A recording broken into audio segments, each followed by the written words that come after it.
दोस्तों नमस्कार। किताबी दुनिया यूट्यूब चैनल में आपका स्वागत है। किताबी दुनिया की खास श्रृंखला किसान और किसानी में आज हम आपके लिए लेकर आए हैं एक किसान चौधरी मुख्तियार सिंह द्वारा लिखी गई किताब हमारे गांव और किसान का एक अंश। इस किताब की भूमिका लिखी है मदन मोहन मालवीय जी ने, और इस भूमिका में वो लिखते हैं कि इस पुस्तक की योग्य लेखक ने इसका प्राकथन लिखने के लिए मुझे कहकर मेरा सम्मान ही किया है। मैंने यह सारी पुस्तक प्रारंभ से अंत तक पढ़ी है और अंत में मैं यह निसंकोच कह सकता हूँ कि ये बहुत विद्वतापूर्ण और प्रामाणिक पुस्तक है। इसके पहले तक किसानों को लेकर के दादा भाई नौरोजी ने किताब लिखी थी और ये किताब प्रकाशित हुई है 1940 ईस्वी में। आज इस किताब से मैं एक अंश पढ़ूंगा। इसका शीर्षक है देश की आर्थिक प्रगति और किसानों को सहायता।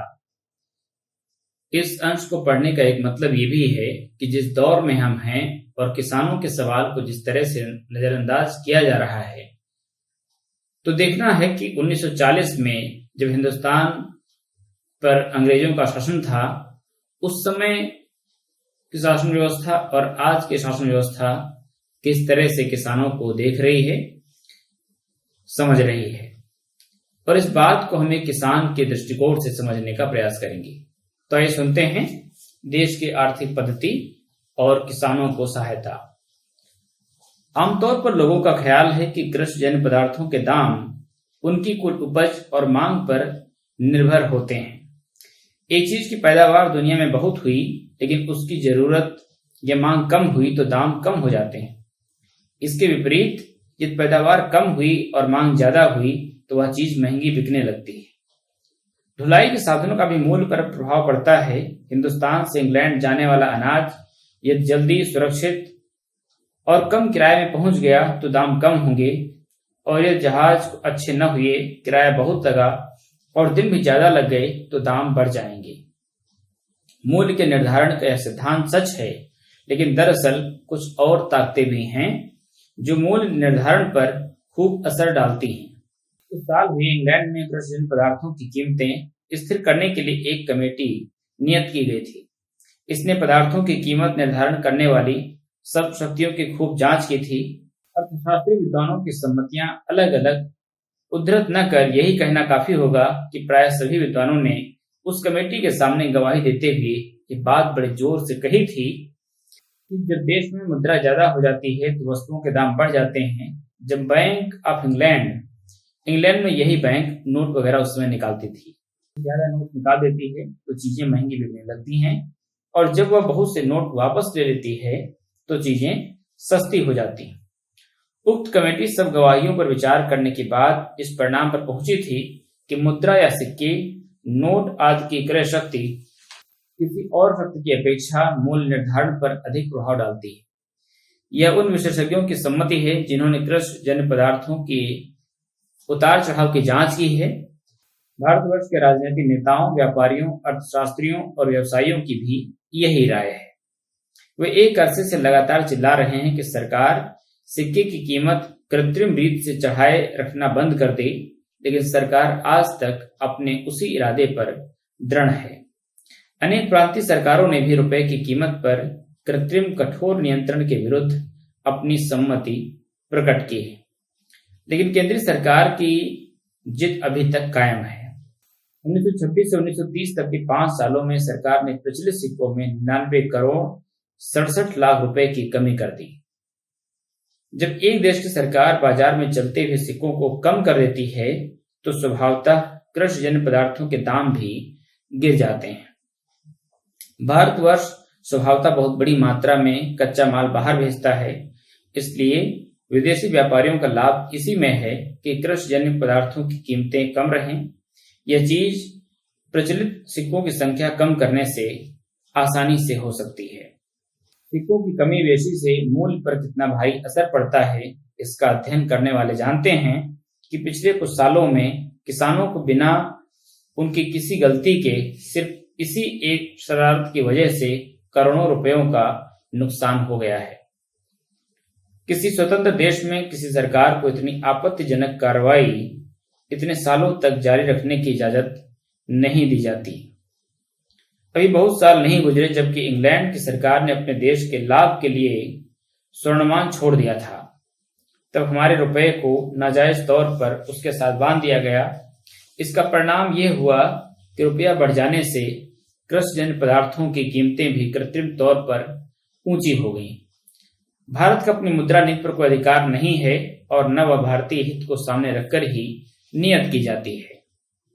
भारत के सब व्यापारी एक स्वर से यह मांग पेश कर रहे थे कि मुद्रा व विनिमय पर नियंत्रण के लिए रिजर्व बैंक खोला जाए, लेकिन सरकार ने उस पर कतई ध्यान नहीं दिया। जब केंद्रीय असेंबली में 1929 में रिजर्व बैंक बिल पेश हुआ, तब भी सरकार ने इस बात पर बहुत आग्रह किया था कि बैंक पर असेंबली का प्रभाव न हो। सरकार ने यह बिल वापस ले लिया और फिर पेश न किया। विनिमय दर का भी प्रश्न कम महत्वपूर्ण नहीं है। तमाम दुनिया में सोना विनिमय का माध्यम माना जाता है। शायद ही दुनिया में कोई ऐसा मुल्क हो जिसमें चलने के लिए और विदेशों के सिक्के तब्दील करने के लिए सोने का सिक्का चालू न हो। अगर सोने का सिक्का जारी हो तो उसकी विनिमय दर कृत्रिम रूप से नियत करने की जरूरत नहीं रहती। हिंदुस्तान इस मामले में भी बहुत बदकिस्मत है। भारत सरकार ने कई बार यहाँ सोने का सिक्का जारी करने का वायदा किया, लेकिन कभी स्थायी तौर पर जारी नहीं किया। हमें खूब अच्छी तरह याद है कि एक बार सोने का सिक्का जारी कर वापस ले लिया गया। एक न एक बहाने से हिंदुस्तान को सोने के सिक्के से वंचित रखा जा रहा है और सोने की भी कृत्रिम कीमत स्थायी रखने की कोशिश की जाती है। अगर भारत सरकार का इरादा यहाँ सोने का सिक्का चालू करने का नहीं है, तो विनिमय दर चांदी के मूल्य पर निर्भर रहना चाहिए, न कि सोने के मूल्य पर। लेकिन मजा यह है कि यह भी नहीं किया जाता। रुपए की दर ज्यादा से ज्यादा ऊंची रखने की कोशिश की जाती है और इस तरह हिंदुस्तान के सब सांपत्तिक स्रोतों को बर्बाद किया जा रहा है। सारा देश रुपए की दर 1 शिलिंग 4 पेंस करने के पक्ष में है, लेकिन सरकार 1 शिलिंग 6 पेंस की दर रखने पर अड़ी हुई है। इसका परिणाम यह होता है कि किसानों को जबरदस्ती अपनी सब चीजें कम दामों पर बेचने के लिए विवश होना पड़ता है। जब इंग्लैंड ने स्वर्णमान छोड़ दिया, तब रुपए को भी उसके साथ बांध दिया गया। उसे स्वतंत्र रखने से इंग्लैंड की चीजें हिंदुस्तान में आसानी से सस्ते में न आ सकती। यदि रुपए को पाउंड की पूंछ से न बांध दिया जाता तो ऐसा न होता। इस तरह हिंदुस्तान को मजबूर किया जाता है कि गैर ब्रिटिश माल के लिए ज्यादा रुपए दे, वरना ब्रिटेन से माल मंगवाए। अगर रुपए को पाउंड के साथ न बांध दिया जाता तो यह हालत न होती। इसी तरह इसी विनिमय दर के कारण कृषिजन्य पदार्थों की कीमत इंग्लैंड के अलावा दूसरे मुल्कों से कम मिलती है। कृषिजन्य पदार्थों के मूल्य पर एक और कारण से भी बुरा प्रभाव पड़ता है। सरकार ऊंचे दर पर कर्ज लेती है। इस तरह मुल्क का ज्यादातर रुपया सरकारी खजाने में चला जाता है। वह न तो नए व्यवसायों में काम आ सकता है और न खेती की उन्नति में इस्तेमाल होता है। कर्ज लेते समय ज्यादा सिक्के भी जारी नहीं किए जाते। न यही लिहाज किया जाता है कि फसल काटते वक्त, जबकि खुद किसान को ज्यादा रुपयों की जरूरत होती है, कर्ज न लिया जाए। अगर ऐसे खास मौके पर चलता हुआ रुपया सरकारी कर्जे की सूरत में जमा कर लिया जाए और इस तरह सूद दर बढ़ा दी जाए तो यह स्वाभाविक ही है कृषिजन्य पदार्थों की कीमतें बहुत गिर जाएं। इसी तरह सरकार का यह भी फर्ज है कि फसल कटते समय रुपए की तादाद ज्यादा बढ़ा दे, जिससे कम रुपया होने की वजह से किसानों को कम दाम न मिले। लेकिन हिंदुस्तान की सरकार ये ख्याल नहीं करती। इन आर्थिक प्रश्नों के सिवा तटकर और सरकारी सहायता भी पैदावार के मूल्य की दृष्टि से बहुत अधिक महत्वपूर्ण होती है। जब किसी खास चीज को देश में पैदा करने की इच्छा हो, तब उत्पादक को ठोस सहायता देने से उसमें जरूर सफलता मिलती है। जर्मनी ने उत्पादकों को भारी सहायता देकर ही चुकंदर की खेती में सफलता प्राप्त की। हिंदुस्तान का चीनी व्यवसाय बाहर की सहायता प्राप्त चीनी के कारण ही नष्ट हुआ। कुछ साल हुए ब्रिटिश सरकार ने भी इंग्लैंड में गन्ने की खेती को प्रोत्साहन देने के लिए किसानों को सहायता दी थी। यह ठीक है कि इंग्लैंड अपने जलवायु के कारण पर्याप्त चीनी पैदा करने में समर्थ न होगा, लेकिन फिर भी अंग्रेज आत्मनिर्भर होने के लिए ज्यादा भी खर्च करने को तैयार है। ब्रिटिश सरकार ने 1924 ईस्वी में चीनी सहायता कानून बनाकर चीनी के प्रत्येक उत्पादक को भारी सहायता देनी शुरू की। जापान की सरकार भी इसी तरह अपने देश में चीनी उत्पादकों को भारी सहायता दे रही है।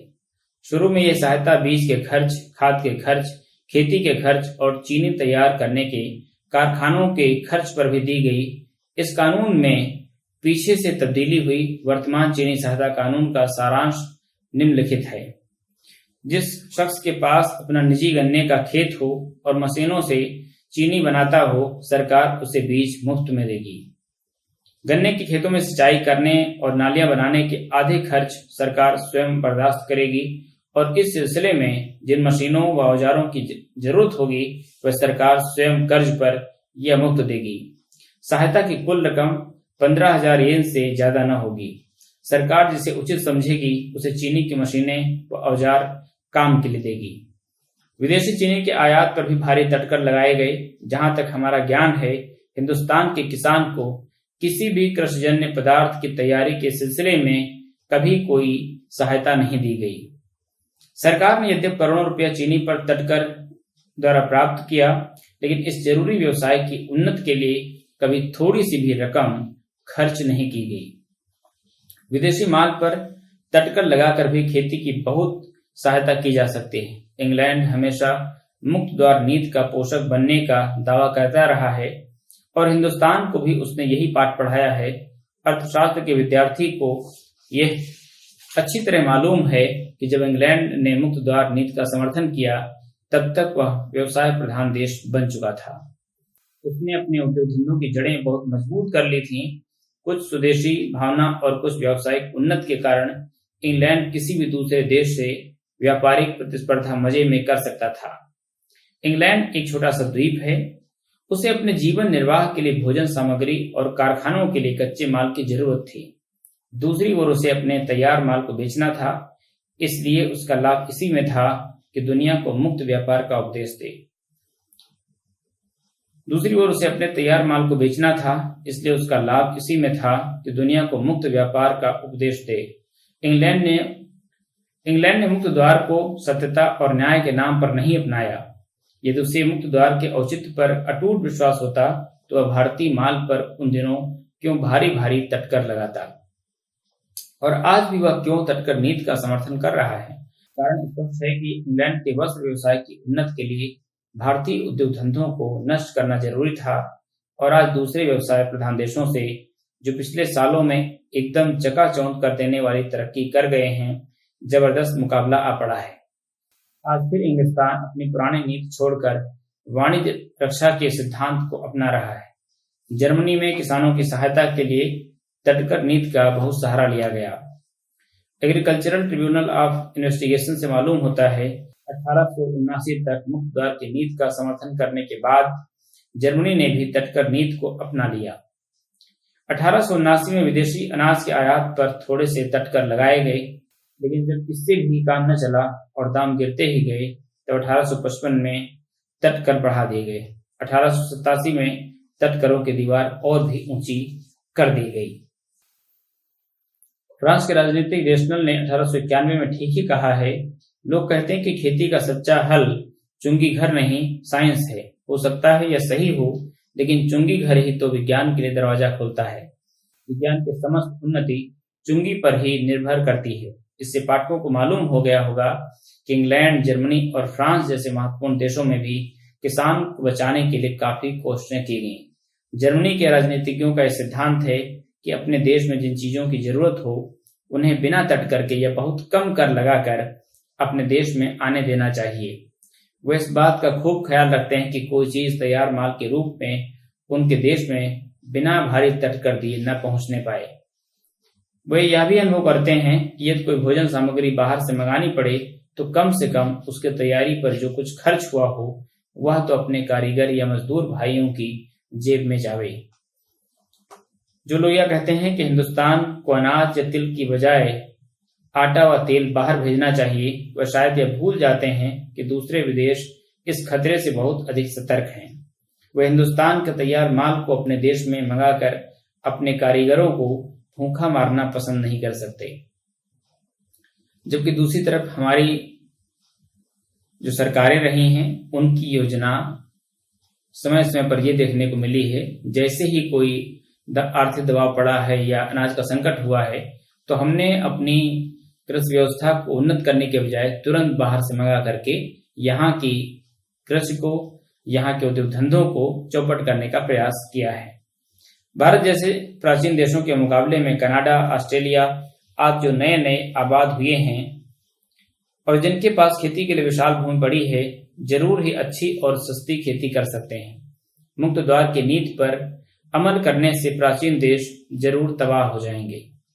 तो देशों ने यह अनुभव कर लिया है कि जब तक किसान पे विश्वास न दिलाया जाए कि पैदावार की अच्छी और स्थिर कीमतों के रूप में उसे उसकी मेहनत व पूंजी का अच्छा बदला मिल जाएगा, तब तक किसान की सहायता करना असंभव है। इसी सच्चाई को अनुभव करके कुछ देशों की सरकारों ने पैदावार की कुछ ऊंची कृत्रिम कीमतें नियत कर दी हैं। आप ध्यान से सुनिएगा कि मैं क्या कह रहा हूं। इसी सच्चाई का अनुभव करके कुछ देशों की सरकारों ने पैदावार की कुछ ऊंची कृत्रिम कीमतें नियत कर दी हैं। वे सारी पैदावार एक नियत मूल्य पर खरीद लेती हैं और कम से कम एक मूल्य निश्चित कर देती हैं। अपने मुल्क की जरूरत से जो पैदावार ज्यादा बच जाती है वह बाहर भेजी जाती है और इस तरह जो नुकसान होता है वह सरकारी खजाना